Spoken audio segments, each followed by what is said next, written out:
Hello दोस्तों, आप सभी का स्वागत है एग्जामिनर 95 परिवार में। फ्रेंड्स, मैं दीपक सहगल और लेकर उपस्थित हूं बिहार बोर्ड कक्षा 10वीं के लिए कुछ महत्वपूर्ण प्रश्न को। ऐसा प्रश्न हर बार एग्जाम में देखा ही जाता है। प्रीवियस ईयर के पेपर को देखते हुए ऐसा प्रश्न हम सिलेक्ट किए हैं। यहाँ पे एक एक करके सभी प्रश्न के सॉल्यूशन को देखते हैं, समझते हैं। जो भी फॉर्मूला बताएंगे उसको नोट जरूर कर लीजिएगा, बहुत ही महत्वपूर्ण रहने वाला है। और वीडियो को शेयर जरूर कर दीजिएगा। पहला प्रश्न क्या कहता है देखिएगा। पहला प्रश्न कहता है यदि दो संख्याओं का गुणनफल 2166 है तो उनका मौसा दिया हुआ है 19। मौसा को हम एचसीएफ कहते हैं और एलसीएम को लौसा कहते हैं। तो मौसा आपको दिया है, दो संख्याओं का गुणनफल दिया हुआ है और एलसीएम निकालना है। तो फॉर्मूला क्या होता है देखिएगा। पहली संख्या गुणे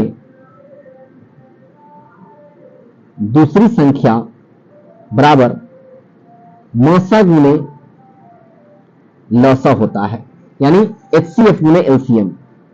पहली संख्या और दूसरी संख्या इस बार गुणा, दोनों का गुणा करके ही लिख दिया है, आपको आसान कर दिया। पहली संख्या और दूसरी संख्या दोनों को गुणा करके लिख दिया 2166। मौसा दिया हुआ है आपका 19 और आपको लौसा यानी एलसीएम निकालना है। लौसा को एलसीएम कहते हैं। तो 19 जो गुणा में है इधर आएगा तो भागा में हो जाएगा, तो यहां से लौसा निकालना है।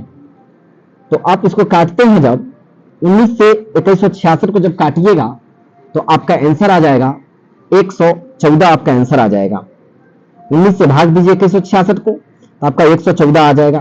तो इसका आंसर क्या हो जाएगा? ऑप्शन नंबर बी यानी 114 आपका आंसर हो जाएगा। फॉर्मूला याद रखना है, पहली संख्या गुणे दूसरी संख्या बराबर मौसा गुणे लौसा, आपको याद रखना है। चार चीजों से कोई तीन चीज आपको दिया रहेगा सवाल में और कोई एक चीज आपको निकालना होगा। अलग अलग संख्या भी दे सकता था, मैं इस बार क्या किया था, दोनों को गुणा करके ही लिख दिया था, आपका काम और आसान कर दिया था। तो समझ में आ गया होगा। बढ़ते हैं अगले प्रश्न की ओर। दूसरा प्रश्न क्या कहता है कि दो अभाज्य संख्याओं का एचसीएफ कितना होता है। तो पहले समझेंगे अभाज्य संख्या क्या होता है। अभाज्य संख्या क्या होता है पहले समझेंगे, कि सिखाने के व्यू से इस वीडियो को बनाया गया है। अभाज्य संख्या को इंग्लिश में प्राइम नंबर कहते हैं। और तीन बात आपको याद रखना है, एक से बड़ी होगी, एक से बड़ी होगी, एक एवं अपने आप से भाग लगेगा, अपने आप से भाग लगेगा और किसी अन्य संख्या से भाग नहीं लगेगा, उसी को हम अभाज्य संख्या कहते हैं। उसी को हम अभाज्य संख्या कहते हैं। चलते हैं अभाज्य संख्या देखते हैं। तो कहा है एक से बड़ी, तो एक तो कभी नहीं होगा। अब दो से बढ़ते हैं अगर आगे हम, तो देखते हैं क्या होता है। देखिएगा कहा है, देखिए दुनिया के कोई भी संख्या है ना, एक और अपने आप से जरूर भाग लगता है, लेकिन अभाज्य संख्या का शर्त क्या रखा है, किसी दूसरे से भाग नहीं लगना चाहिए। चलिए इसमें देखते हैं, एक और दो, मतलब एक से तो भाग लगना चाहिए और अपने आप से यानी दो से भाग लगना चाहिए, तो किसी और संख्या से भाग नहीं लगना चाहिए। तो देखिए, तो एक और दो के अलावा इसमें किसी से भाग नहीं लगेगा, मतलब यह अभाज्य संख्या हुआ। लेकिन याद रखिएगा एक ही सम अभाज्य संख्या है, बाकी सब विषम अभाज्य संख्या है। दो हमारा सम अभाज्य संख्या है। आगे देखेंगे तो तीन हो जाएगा, क्योंकि एक और तीन के अलावा किसी से इसमें भाग नहीं लगेगा। चार को देखिएगा तो एक और चार के अलावा इसमें दो से भाग लग जा रहा है, इसका मतलब यह हुआ कि ये हमारा प्राइम नंबर यानी अभाज्य संख्या नहीं है। दो और तीन हमारा अभाज्य संख्या हुआ। पांच देखिएगा तो एक और पांच से भाग लगेगा, ये भी अभाज्य संख्या है, लेकिन किसी दूसरा से नहीं लगेगा तो अभाज्य संख्या होगा ना। 6 हमारा अभाज्य संख्या नहीं है, 7 हमारा अभाज्य संख्या है, 8 हमारा अभाज्य संख्या नहीं है, 9 भी हमारा अभाज्य संख्या नहीं है, 10 भी नहीं है, 11 अभाज्य संख्या है। क्यों? 1 और 11 से लगेगा भाग, किसी दूसरा से नहीं लगेगा। अब आप अभाज्य संख्या सीख चुके हैं, सवाल आपके लिए इजी हो गया। दो अभाज्य संख्याओं का एचसीएफ पूछा, कोई भी दो अभाज्य संख्या ले लीजिए। हम यहां ले लेते हैं 2, 3 ले लिए, 5 है, 7 है ही ना अभाज्य संख्या था। तो एचसीएफ क्या होता है, खदेड़ खदेड़ काटना है जब तक न कट जाए। 2 में 3 से भाग लगाइए, 2 एकम 2, 1 आ गया, और 1 में फिर 2 को लगाइए, इसको लगाइए यहां लिख के, 1 दूना 2 कट जाएगा, कितना आया, 1 आया। अब यहां पे कंफ्यूज मत होइएगा, बाएं हाथ वाला जो है आपका, जो है बाएं हाथ वाला जो है आपका आंसर होगा, बाएं हाथ जिस तरफ होगा आपका 1, यानी हमारा इसका एचसीएफ कितना आ जाएगा, 1 आ जाएगा। क्लियर हो गया। अब कोई भी दो अभाज्य संख्या ले लीजिए, कोई भी दो, ऐसा नहीं कि यही लेना है आपका। आप यहाँ पे ले लेते, मान लीजिए 5 और 7 ले लेते, लेकर देखिए 5 एकम 5, 7 में से 5 गया 2, 2 में 5 से 2 दूनी 4, नीचे 1 आएगा, 1 में फिर 2 से लगाइएगा, 1 दूना 2 कट गया, मौसा आपका 1 निकल गया, यानी HCF आपका 1 निकल गया। आंसर क्या हो जाएगा? 1 हो जाएगा। क्लियर हो गया? आगे बढ़ते हैं सवाल पे। तीसरा प्रश्न कहता है 96 का अभाज्य गुणनखंड ज्ञात करें। अब देखिए अभाज्य गुणनखंड जब भी कहेगा समझिएगा आप इसको एलसीएम निकाल देना है और इसको लिख देना है।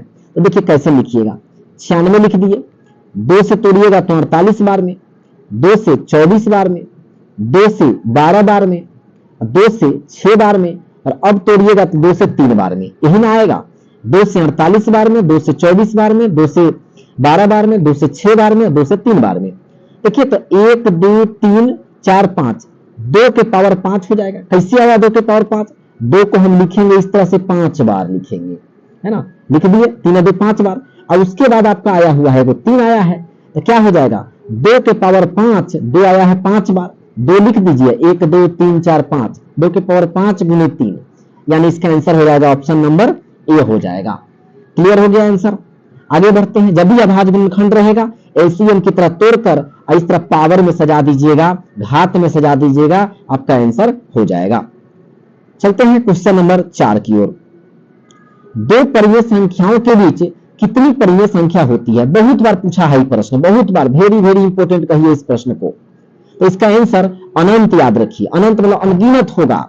2 परिमेय संख्या के बीच में अनगिनत जो है होता है आपका परिमेय संख्या। परिमेय संख्या क्या होता है पूछा जाए, इसके अंश बट्टे हर के रूप में लिखा जा सके, यानी कि P by Q के रूप में लिखा जा सके, जहां पर Q नॉट इक्वल टू 0 होगा तो वह हमारा परिमेय संख्या होता है। और 2 परिमेय संख्या के बीच में हमेशा अनगिनत समझिए, अनंत समझिए, क्या होता है? परिमेय संख्या होती है। चलते हैं प्रश्न 5 की ओर। बहुत ही अच्छा प्रश्न लिया गया है। वृत्ताकार पथ पर प्रश्न कहता है, वृत्ताकार पथ पर, समझिए वृत्ताकार पथ है इस तरह का, 3 धावक दौड़ने वाले हैं, 3 धावक है, एक ही स्थान से शुरू करते हैं। मान लीजिए यहीं से स्थान शुरू करता है दौड़ना तीनों। जो एक आदमी है 3 घंटा में दौड़ जाता है पूरा, है ना, खूब खाया पिया होगा बच्चा, 3 घंटा में दौड़ जाता है। देखिए एक आलसी होगा 4 घंटा में दौड़ता है, और सबसे बड़ा आलसी देखिए यहां बैठा हुआ है 8 घंटा में यह दौड़ता है, तो पूरा कंप्लीट करता है। अलग अलग तीनों है, 3 घंटा में पूरा करता है, 4 घंटा में, 8 घंटा में। तो कहा तीनों को प्रस्थान बिंदु, प्रस्थान मतलब जहां से चला था, पहुंचने में मिलने लगा समय क्या होगा तीनों को। जनरली आपको इस तरह जब भी ऐसा प्रश्न कहे कुछ नहीं करना है, आपको एलसीएम निकाल देना है। 2 से लगाइएगा, सबसे पहले 2 से लगाइएगा, 2 गुना 4 और 2 चौका 8, यानी 2 एकम 2 हो गया और 2 चौका 8 हो गया, 3 बचा हुआ है। अब 2 से एलसीएम लीजिए तो 1, यहाँ 2 गुना 4, 3 बच गया। अब गुना कर दीजिए, 2 दूनी 4, 4 3 12, 12 दूनी 24। तो इसका आंसर क्या हो जाएगा? 5 नंबर का आंसर 24 घंटा आपका करेक्ट आंसर हो जाएगा। अगर वीडियो अच्छा लग रहा है तो लाइक जरूर कर दीजिएगा, कमेंट करके बताइए कैसा लगा, और सब्सक्राइब जरूर कर लीजिएगा। तो जल्द ही इस सेट के बाद फिर दूसरा सेट आ जाएगा आपका 20-20 क्वेश्चन का इसी तरह का सेट, इसमें 20 क्वेश्चन होगा। घात 1 वाले बहुपद क्या कहलाते हैं? तो घात 1 वाले बहुपद को हम लोग रैखिक बहुपद कहते हैं। ध्यान दीजिएगा, घात इसका व्यापक रूप ax प्लस b होता है, तो यहाँ पे एक घात होगा, तो इसको बोलेंगे क्या? ये हो गया आपका रैखिक बहुपद। लेकिन आपसे अगर प्रश्न पूछता, ऐसे दे देता, ऐसे ये वाला दे देता, ये है व्यापक रूप किसका? तो 2 दे दिया तो द्विघात हो जाएगा, मतलब इसमें जो अधिकतम घात होता है ना उसी से उसका नाम रखते हैं, है ना। अगर मान लीजिए ऐसा रहता ax³ plus bx² plus cx plus d रहता, तो इसको क्या कहते हैं? इसमें 2 भी है 3 भी है, तो अधिकतम वाला के यानी त्रिघात हो गया। सीखते चलिए एकदम से। तो यहां प्रश्न कहा घात 1 वाले बहुपद क्या कहलाते हैं? तो रैखिक बहुपद कहलाएंगे। ऑप्शन नंबर सी हो जाएगा 6 का आंसर। अब देखिए द्विघात बहुपद के शून्यकों की संख्या कितनी होगी? तो बता दिया द्विघात बहुपद कैसा है, ऐसा होगा इसका, सॉरी ऐसा होगा इसका व्यापक रूप, ऐसा होगा। तो जितना अधिकतम घात होता है तो उसी से उसका नाम हुआ और उतना ही उसका हल होता है। तो द्विघात बहुपद के शून्यकों की संख्या कितनी होगी? 2 होगी, यानी 7 का सी हो जाएगा आपका आंसर। और रैखिक बहुपद का पूछता शून्यकों की संख्या तो 1 होता, त्रिघात बहुपद के पूछता तो 3 होता। इस तरह से आपको समझना है। तो यहां पर अभी पूछा है प्रश्न द्विघात बहुपद के शून्यकों की संख्या कितनी होगी? तो यहां पे 2 हो जाएगा। अगला प्रश्न देखते हैं 8 नंबर। क्या कहता है, यदि x square plus 5x plus 8 के शून्यक अल्फा तथा बीटा है तो अल्फा जोड़ बीटा का मान क्या होगा। देखिए यहां पे ध्यान दीजिए, एक यहां पे ऐसे बता दे a x square plus b x plus c, ये हमारा व्यापक रूप होता है। देखिए दिख रहा है आपका ए बी सी दिख रहा है ना, ए बी सी, तो कुछ नहीं करना है। अगर आपको ए याद रहे डायरेक्ट तो डायरेक्ट बनाइएगा। अब देखिए लिख दीजिए, हमको पता चल गया कि ए का वैल्यू यहाँ 1 है, बी का वैल्यू 5 है और सी का वैल्यू 8 है, मतलब ए का 1, बी का वैल्यू 5 और सी का वैल्यू 8। कैसे निकाले, देखिए आपसे पूछा था एग्जाम में, गुणांक पूछ देता, एक्स स्क्वायर का गुणांक क्या है, इसको कोफिशिएंट कहते हैं अंग्रेजी में, इंग्लिश में। तो इसमें 1 से गुणा किया गया है, मतलब इसका गुणांक 1 हो गया। एक्स का गुणांक पूछ देता तो 5 हो जाता, और पूछता कि इसमें नियत कौन है, नियत मतलब कांस्टेंट, तो 8 हो जाता। तो देखिए एक्स स्क्वायर में किससे गुणा किया गया, 1 से, तो यहाँ पे ए का वैल्यू हो गया, बी का वैल्यू हो गया, इस सी का वैल्यू होता है।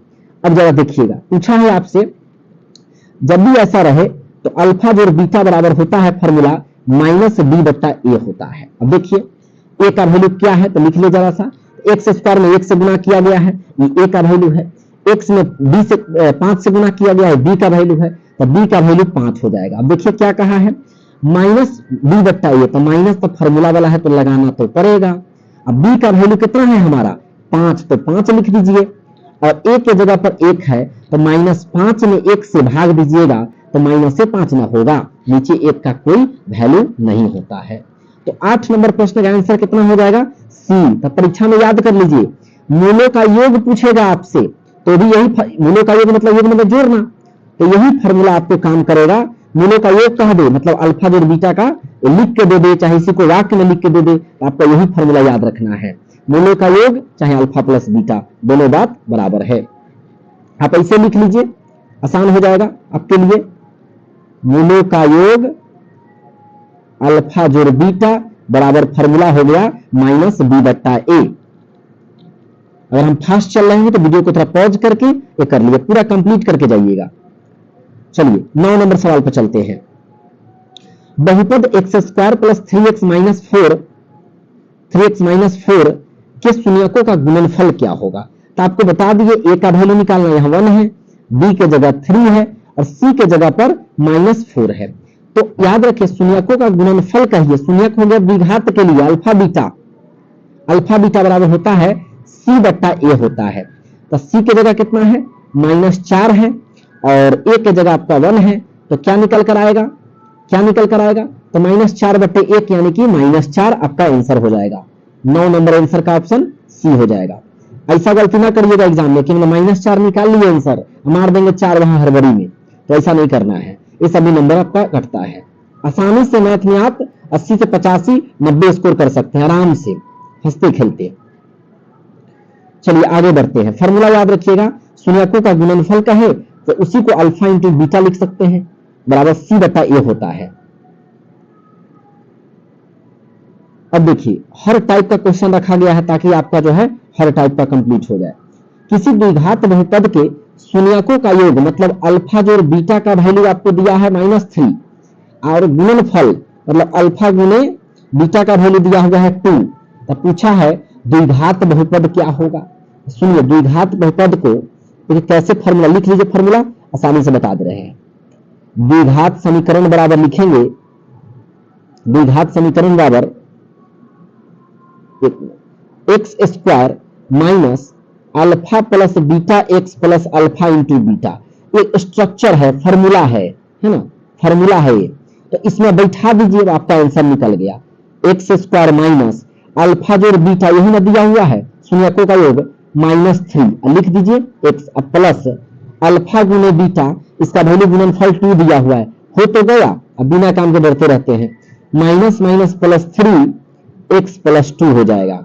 X square plus 3x plus 2 आपका ऑप्शन नंबर 1 यानी कि ए नंबर ऑप्शन नंबर आंसर हो जाएगा, आपका 10 का ए हो जाएगा। बस करना क्या है तो समझ में आ गया होगा आपको, बस याद रखना है यही वाला फॉर्मूला। जब भी आपको द्विघात बहुपद में आपको पूछेगा निकालने के लिए, द्विघात बहुपद बोलेगा कि निकाल के दिखाइए और शून्यकों का योग दिया रहे और गुणनफल दिया रहे तो निकाल लीजिएगा। चलते हैं आगे, क्लियर हो गया। अब देखिए कहा कि बहुपद 2y³ माइनस 3y4 दो y cube minus 3y4 power 4 plus 4 का घात इनमें से कौन है? अभी बोले थे ना डिग्री यानी घात, तो जो सबसे ज्यादा होता है ना उसका ही नाम लेते हैं हम लोग। तो कौन है सबसे बड़ा? 4। तो इसका आंसर कौन हो जाएगा? 4 हो जाएगा। देखना है वहां पे 3 4 है ना, यहाँ पे देखिए आंसर मार दीजिए सीधे, तो याद रखना है। और ये नहीं कि हाँ 20 क्वेश्चन बना लिए तो हमारा जो है मैट्रिक में तो नंबर आइए जाएगा। अब सीख गए हैं ना, तो मैथ का जो भी आपके पास बुक होगा है ना, भारतीय भवन हो, एनसीईआरटी हो, उससे सवाल को बनाइएगा। अब कोई भी डाउट होगा तो जनरली आप चाहेंगे हमारे नंबर से जुड़ना चाहते हैं तो व्हाट्सएप पे जुड़ जाइए, कोई तरह के प्रॉब्लम हो सवाल भेजिएगा, हम सॉल्यूशन देंगे, समझा देंगे। 96 31 11 66 73, इसको नोट कर लीजिए, कॉल मत कीजिए, खाली मैसेज कर सकते हैं आप। अब देखिए पाई क्या है, तो पाई जो है ना देखिए कैसे याद रखिएगा, इसको पाई बोलते हैं, इसको इंग्लिश में ऐसे बोलते पाई। तो ई से इरेशनल नंबर, यानी इरेशनल मतलब अपरिमेय संख्या। पाई क्या है? अपरिमेय संख्या है, यानी कि आपका 12 का सी हो जाएगा। लेकिन ध्यान दीजिए, गलती मत कीजिएगा, एक चीज सुन लीजिए, पाई का वैल्यू होता है 22/7 या 3.14, याद रखिएगा, है ना। ये आर्यभट्ट के द्वारा दिया गया था, पाई का मान पूछा जा सकता है सवाल। तो पाई जो है ना, पाई में ई इरेशनल, इरेशनल इंग्लिश में बोलते हैं ना, अपरिमेय होता है। पाई अपरिमेय संख्या होता है, लेकिन इसी का जो वैल्यू है ना यह परिमेय संख्या होता है। ये बात आपको याद रखना चाहिए। 22/7 या इसी को भाग दीजिएगा 7 से 22 में, 3.14 परिमेय संख्या है। अब पाई आपका अपरिमेय संख्या है। क्लियर हो गया? अब देखिए यूक्लिड जो है ना, एक दिए अपना यूक्लिड लेमा दिए थे, एल्गोरिथम का लॉ दिए थे, वही कहा गया a बराबर बी क्यू प्लस आर। इसमें a और b दिया है और आपको r निकालने की बात कह रहा है, तो कुछ नहीं है। देखिए एक भाग बना के आपको दिखाते हैं तब समझ में आएगा, रुक जाइए। 6 में 19 से भाग देते हैं, 6 3 18 1 होता है। तो यहां से आप एक फॉर्मूला, दो फॉर्मूला आपको सिखाएंगे, यहां पे समझ लीजिएगा। एक फॉर्मूला सुनिए, इसको कहते हैं हम लोग भाज्य कहते हैं, और इसको भाजक कहते हैं, और इसको भागफल कहते हैं, और इसको शेषफल कहते हैं। इस बात को माइंड में सेव कर लीजिएगा, काफी ज्यादा हेल्प करेगा। तो फॉर्मूला क्या बनता है चेक करने के लिए, भाग को भाज बराबर भाजक गुणे भागफल जोड़ शेषफल बनता है। तो भाज देखिए चेक करिएगा तो कहिएगा चेक हो जाएगा आपका। भाज कितना है? 19 है, भाजक आपका 6 है, और भागफल 3 है और प्लस 1, तो 6 3 18 1 19। देखिए तो इधर भी 19 उधर भी 19, इसका मतलब भाग सही है।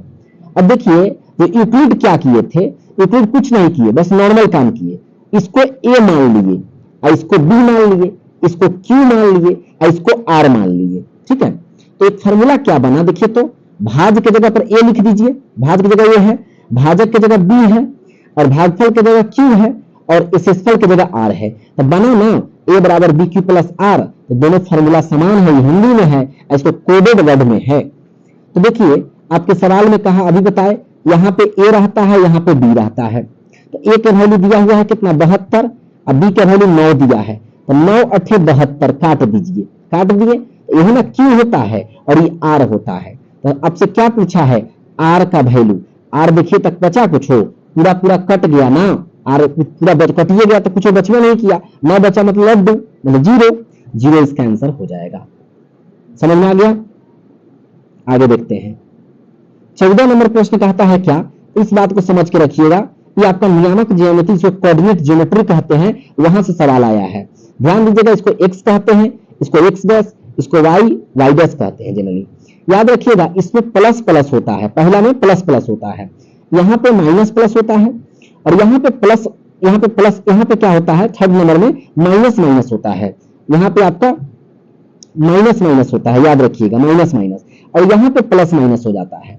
तो आपको जैसे ही सवाल पूछा कि -2 और 5 किस चतुर्थांश में है, तभी बताइए पहले माइनस लगल है और 5 के पहले प्लस लगल है, तो माइनस प्लस कौन ऑप्शन? यहाँ वाला। यानी इसको जो है बोलते हैं प्रथम चतुर्थांश बोलते हैं, इसको द्वितीय बोलते हैं, इसको तृतीय, इसको चतुर्थ बोलते हैं। तो इसका आंसर कौन होगा? द्वितीय चतुर्थांश में आपका ये वाला लाई करता है। नहीं समझ में आया? माइनस प्लस, देखिए -2 कॉमा 5, यहाँ माइनस यहाँ से निकला, यहाँ से प्लस में आता, माइनस प्लस आपका द्वितीय में आता है। और ये वाला जो बताए हैं आपको याद रखिएगा, ये वाला याद कर लीजिएगा, ये चारों याद रखिएगा। ये हो गया प्रथम चतुर्थांश, द्वितीय तृतीय चतुर्थ हो गया। 15 नंबर सवाल देखते हैं। एरिंग्स पे भी क्वेश्चन इसको डाले हुए थे, बहुत अच्छा क्वेश्चन है। 9 sec square, 9 sec square theta minus 9 tan square theta का मान क्या हो जाएगा? क्वेश्चन नंबर 15 है। तो लिखा हुआ है 9 sec square theta minus 9 tan square theta. तो यहां पे 9 दोनों में है तो बाहर कर दीजिए, कॉमन हो जाएगा। Sec square theta minus tan square theta कैसे निकाले? 9 बाहर निकालेंगे तो सेक स्क्वायर थीटा बचेगा, यहां भी 9 निकालेंगे तो tan स्क्वायर थीटा बचेगा। 9 गुना, एक फॉर्मूला होता है, लिख लीजिएगा, sec square theta minus tan square theta का मान 1 होता है। तो 9 एकम 9 हो जाएगा। इसका आंसर कौन हो जाएगा? ऑप्शन नंबर बी हो जाएगा, ऑप्शन नंबर बी। 16 नंबर प्रश्न देखिए क्या कहता है। निम्नांकित में से द्विघात समीकरण का विविक्तर क्या होगा? तो देखिए लिखा हुआ है 3x square minus 2x minus 1 बराबर 0। ए का वैल्यू 3 है, मतलब 3 है, बी का वैल्यू 2 है और सी का वैल्यू -1 है। देखिए विविक्तर जब बोलेगा उसको बी बोलते हैं, विविक्तर को डिस्क्रिमिनेंट, यानी कि देखिए एक ही आदमी का दो तीन नाम होता है ना, उसी प्रकार इसका भी दो नाम है। विविक्तर को विविक्तर कहिए चाहे विवेचक कहिए, एग्जाम में आपको विवेचक लिख देगा, विविक्तर लिख देगा, डिस्क्रिमिनेंट लिख देगा, तो डरना नहीं है। इसका फॉर्मूला होता है बी स्क्वायर माइनस 4ac होता है। तो क्या करिएगा, बी स्क्वायर, बी की जगह 2 का स्क्वायर, बी की जगह 2 का स्क्वायर माइनस, यहां सॉरी बी की जगह पर आपको -2 लिखा हुआ है तो -2 का स्क्वायर हो जाएगा, माइनस 4, ए की जगह 3 है और सी की जगह -1 है, सी की जगह -1 है। 2 का स्क्वायर 4 और प्लस 4 3 12, माइनस माइनस प्लस 4 3 12, तो 12 4 16 हो जाएगा। तो इसका आंसर क्या हो जाएगा? आपका 16 नंबर प्रश्न का आंसर 16 यानी ऑप्शन नंबर बी हो जाएगा, ऑप्शन नंबर बी हो जाएगा। कैसे निकाले हैं? तो याद रखिएगा बी बराबर b square minus 4ac। A b c का वैल्यू हम डिसाइड किए, तो ए का 3 आया, बी का -2 है, सी का -1 है, लिखकर इस फॉर्मूला में बैठा दीजिए तो आपका विवेचक निकल जाएगा, यानी 16 आंसर होगा, 16। 17 नंबर प्रश्न कहता है 5 8 11 14 का 12वां पद क्या होगा? समांतर श्रेणी अरिथमेटिक प्रोग्रेशन से आपका क्वेश्चन है। देखिए पहले आया है ना 5, तो ए का वैल्यू 5 हो जाएगा। अब बी कैसे निकालते हैं? इसमें अगली संख्या में से पिछली संख्या को घटा दीजिए, तो 8 में से 5 गया 3 होगा, कहीं घटा दीजिए, 11 में से 8 गया 3 होगा, 14 में से 11 घटा दीजिए 3 आएगा। तो सब जगह समान आता है तभी तो समांतर श्रेणी होता है। बी का वैल्यू 3 आ गया। 12वां पद बोला है, तो 12वां पद जब भी बोला यानी कि n की जगह पर आपको कितना दिया हुआ है? 12। फॉर्मूला होता है n बराबर a plus n minus 1 D होता है, तो a 12 यानी 12 का वैल्यू निकालना है।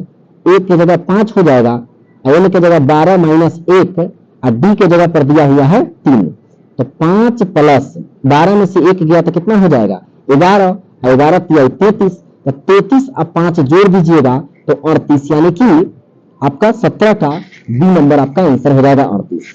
बस कुछ नहीं करना है, थोड़ा सा खाली देखिए ए का वैल्यू कितना है? 5 है, डी क्या निकाले? 8 में से 5 गया 3 हो गया। 12वां पद मतलब n का वैल्यू 12 हो गया, है ना।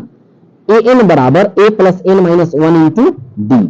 यहां से n का वैल्यू हमको पता है, बैठा दीजिए इसमें और आंसर निकाल लीजिए। और परीक्षा में समझिए कि 2 नंबर 1 नंबर में पूछा जाता है तो निकाल लीजिए। प्रथम 5 प्राकृत संख्याओं का माध्य पूछा है। तो देखिए माध्य बराबर क्या होता है जरा समझिएगा, कुल योग बट्टा कुल संख्या होता है। प्राकृत संख्या बोलते हैं गिनती की संख्या को प्राकृतिक संख्या बोला जाता है, प्राकृत संख्या। तो माध्य बराबर क्या फॉर्मूला बताया अभी? कुल योग बट्टा कुल संख्या, सबको जोड़ दीजिए, 1 प्लस 2 प्लस 3 प्लस 4 प्लस 5 बट्टा कई संख्या है? तो संख्या है आपका